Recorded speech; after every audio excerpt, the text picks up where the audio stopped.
Welcome to Ryan's Running Reviews in partnership with Roadrunner Sports, and today we're taking a look at the Hoka Clifton 9 and comparing it to the brand new Adidas Ultraboost Lite.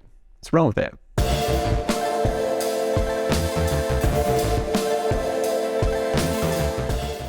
Before we get started, I do want to say these shoes were provided to me by Roadrunner Sports. However, no one had a chance to preview this video. The file synopsis is my own. I'd also like to say please leave a like on the video and consider subscribing.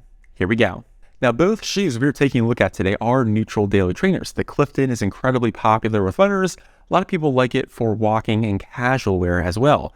The Ultraboost has a unique history, started off as a really popular running shoe and kind of became known as a very heavy shoe as that Boost midsole got thicker and thicker, and Boost, relative to everything else, became known as a very heavy midsole foam. I think this changes here with the Ultraboost Lite as it gets much lighter and becomes more of a running shoe. So I think these two particular models have a wide appeal both to runners and people who want a solid walking and casual shoe as well. As far as stats go, the Ultraboost costs $190, which does put it on the pricier side of things. The Clifton, on the other hand, is pretty average at $145. The Ultraboost Lite now weighs 10.5 ounces, which ironically enough is not that light in the grand scope of things. However, for an Ultraboost, it is light, mainly because the Boost foam is now 30% lighter. So the Ultraboost does come down substantially in weight, making it a truly runnable shoe, although still heavier compared to most other trainers out there, especially when we compare it to the Clifton, which comes in at 8.7 ounces, putting it pretty much average middle of the road for a shoe of this type. As far as stack height goes, this is a little bit tricky as this number is sometimes hard to come by and the methodology varies from brand to brand, but to the best of my ability, I think the stack heights are roughly comparable with 32 millimeters in the heel. However, the Hoka has a 5 millimeter drop while the Ultraboost has a 10 millimeter drop. And if you're looking at this video and you're saying, Ryan, why does the Ultraboost look so much larger in the heel compared to the Clifton? Well, that's a great question. And the reason is your foot sinks really low into that Ultraboost material. So it's kind of like a wall of foam on the lateral and medial side, and your foot sinks further into the midsole compared to the Clifton. So it's kind of deceiving on the outside. You would think that the Ultraboost Lite has a much larger midsole, and that's not necessarily the case just because of how it is sculpted. But roughly the same heel stack height. Clifton 5 millimeter drop, Ultraboost Lite 10 millimeter drop. The uppers on these shoes are quite different. On the Ultraboost Lite, we have a prime knit material, which gives you that sock-like feel. It is rather snug, hugs your foot rather tightly. You do have some elasticity in the toe box, and I think it does an excellent job of keeping your foot in place, even with that little bit of stretchiness to the prime knit. And part of the reason for that, I think, is these large midfoot cages. You have basically a large chunk of plastic on the lateral and medial side. I'm surprised to see this midfoot cage be so large. I think they can kind of reduce this in future iterations to help save on weight. But nonetheless, it was incredibly comfortable, although rather snug, and I felt like my foot was very connected to this platform. The Clifton 9 does have better breathability with its engineered mesh upper and a more traditional fit, giving you additional volume through the forefoot and midfoot compared to the Ultraboost Lite. I'll also say the Clifton has a more noticeable arch sensation, which is kind of like a classic Hoka. Fans of the Clifton will be happy to note that the Clifton 9 does give you, again, more volume to the upper compared to the Clifton 8, which I was pretty happy with the general overall updates here on the Clifton 9. So it comes down to what exactly you want. If you have a higher volume foot, I think the Clifton will be your friend. And if you have just kind of an average or more narrow foot, I think this snug prime knit upper will probably work better for you. The tongues are quite different as well. On the Clifton, we have a partially gusseted tongue. There's a small strip of engineered mesh on the medial side that keeps it from moving around. Has an average amount of padding and is a lower profile tongue compared to most other running shoes, and I think it works quite well on this setup. It's completely different compared to the knit tongue, which is integrated directly into that prime knit upper. It's rather stretchy, gives you a more seamless, consistent feel compared to the Clifton. However, knit tongues, like I always talk about, are kind of tricky because your foot has to be the right shape for the upper, because if it's too thin or too narrow, you have to pull the laces tight. And the tongue on a knit upper like this typically doesn't give you the best lace pressure protection compared to the Clifton, which is a little bit more dynamic in its fitting ability and does give you some relief from those laces if you really do need to kind of pull them tight to get a better fit. So just keep that in mind. I do have a minor personal complaint with something on each shoe. For the Ultraboost, I found the lateral side of the ankle collar area just to be a bit too high. My ankle bone would keep on hitting this section here, causing some irritation. I don't know if that's just a Ryan problem, but for me, it was quite annoying once I wore this shoe for a long period of time. On the Clifton, similar issue. It's a little bit towards where the eyelets are, the forward area, which is a little bit too aggressive, and I'd have some rubbing on my ankle as well.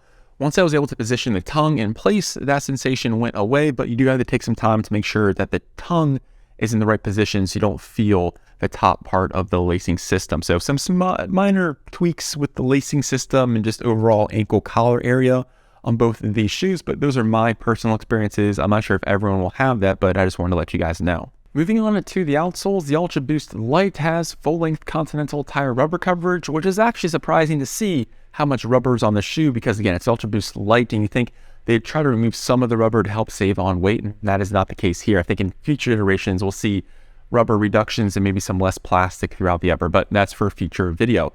For right now, though, we do have a rather smooth traction pattern, which works well on conventional surfaces. I think the Clifton might be a little bit more dynamic with its revised rubber formulation and deeper lugs, just because you have a little bit more grip if you do need it on something like gravel or grass, if you have to go in one of those different type of textures. So just keep that in mind. I think the Ultraboost is a little bit better, again, for road running, and the Clifton gives you a little bit of versatility if you do have to take it on like off-road or something like that. The midsoles on both shoes have been reformulated. They both got lighter and bouncier compared to their predecessors. The Ultraboost is probably the more drastic change, getting 30% lighter and 4% bouncier. And I will say that this revamped form of Ultraboost is going to be bouncier compared to the compression molded EVA foam we see on the Clifton. However, the Ultraboost Lite has a more firm forefoot for a couple different reasons. Yes, there's a similar amount of stack height in the heel. However, the Clifton has a lower heel to toe drop of only 5 millimeters, while it is 10 millimeters on the Ultraboost. So what does that mean? Well, it just means you have less foam under the forefoot compared to the Clifton, and there's something called an Adidas LEP system, which is essentially just a plastic plate. You can kind of see it. It's a small orange piece peeking through on the forefoot, and if you flip the shoe over, you can see that orange plate through the midfoot and forefoot as well. Now, this plastic LEP plate is supposed to stiffen things up, help with stability, and allow for some energy storage and release while you run. But because this plate kind of extends through the forefoot, that means there's going to be just less foam under your forefoot because part of it is plastic, especially when compared to something like the Clifton, which is just pure foam through and through. So I do wish that the forefoot was a bit more plush, just had a bit more Ultraboost Lite foam under it because it was a bit firm, especially for a shoe this heavy and large. And if you move to the rear of the midsole, you'll start to kind of notice the differences between these two foams. And I will say, I think Boost Lite feels a little bit more bouncy, a little bit more lively compared to compression molded EVA foam, mainly towards the back part and midfoot of these two shoes. Again, in the forefoot, that's where I think the Clifton starts to shine through because it has a little bit more foam and no plastic there, like we just talked about with the Ultraboost. If I had to pick between these two shoes for running, I'm going to go with the Clifton, even though I think the new Boost Lite foam is a little bit more lively and just has more pop to it. Now, the reason I'm going with the Clifton is it's lighter, it's cheaper. I prefer the traditional tongue and lacing system. And yes, even though I had a small irritation point at the top of the lacing system, I was able to kind of nullify that with the tongue, get that in place, and it all went away. Unlike the Ultraboost with the ankle collar area, my ankle just kept on rubbing. I also appreciate the fact that there's a bit more foam under the forefoot, and the Clifton, I think, represents a more versatile daily trainer. However, with that being said, I think Adidas has made a ton of progress with the Ultraboost. This is a fun shoe to run in, especially if you're a fan of the Ultraboost and you're like, oh, I can wear an Ultraboost and it doesn't feel like I'm wearing a brick on my foot.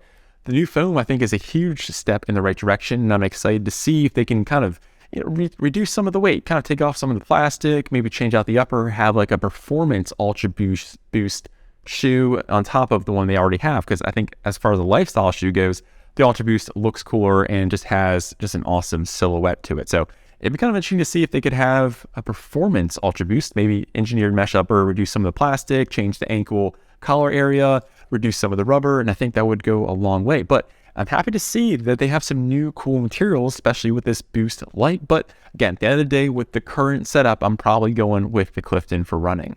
Well, that concludes the review. Let me know down in the comments, what do you think, or which shoe are you going to go with? I'm Ryan from Ryan's Running Reviews, and I'll catch you guys on the next one. Thanks.